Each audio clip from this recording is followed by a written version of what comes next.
ایک دفعہ کا ذکر ہے کہ میڈبروک نامی ایک رنگین قصبے میں اولا نام کا ایک ذہین نوجوان موجود رہتا تھا۔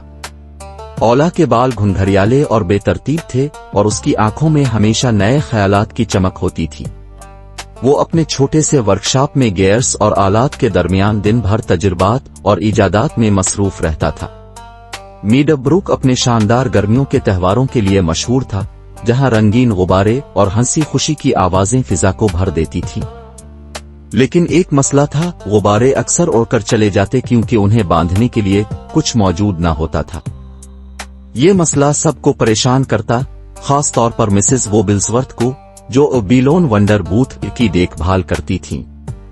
ایک روشن صبح جب اولا تہوار کے میدانوں میں گھوم رہا تھا تو اس نے بچوں کے اداس چہرے دیکھے جو اپنے قیمتی غباروں کو آسمان کی طرف اڑتا ہوا دیکھ رہے تھے۔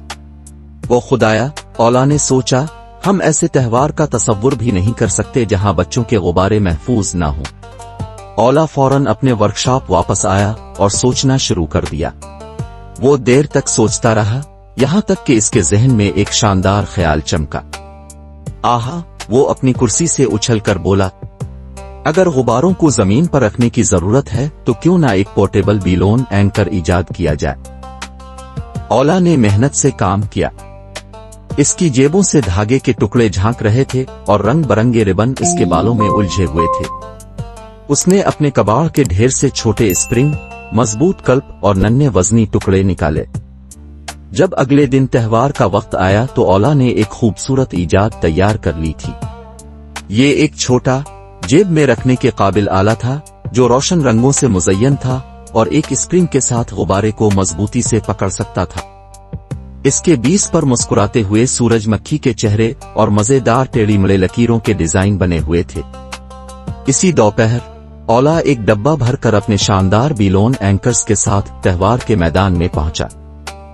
ہر ایک اس کی طرف تجسس سے دیکھ رہا تھا جب اس نے اپنی ایجاد مسز ووبلزورتھ کو دکھائی۔ ان کا چہرہ خوشی سے دمک اٹھا۔ او اولا، انہوں نے ایک غبارے کو اینکر کے ساتھ باندھتے ہوئے کہا، یہ تو لاجواب ہے۔ جلد ہی تہوار کا میدان خوشی سے بھر گیا۔ ہر غبارہ اپنی جگہ محفوظ تھا، ہوا میں نرم جھومتے ہوئے، لیکن کبھی اڑتا نہیں تھا۔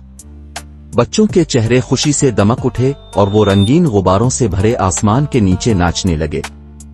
اس دن کے بعد اولا قصبے کا محبوب موجد بن گیا، جو ہمیشہ ضرورت سے پیدا ہونے والے مسائل کا حل پیش کرنے کے لیے تیار رہتا تھا۔ اور اس طرح میڈبروک کے لوگ یہ سیکھ گئے کہ واقعی ضرورت ایجاد کی ماں ہے۔ انہوں نے دل سے شکر گزاری کے ساتھ ایک اور یادگار تہوار منایا جو اولا کی شاندار ذہانت کی بدولت ممکن ہوا۔ مجھ ناچیز معین خرم رانا کو اجازت دیں، میں دوبارہ ایسی دلچسپ کہانی لے کر حاضر ہوں گا۔ تب تک کے لیے اپنا خیال رکھیے گا اور دعاؤں میں یاد رکھیے گا۔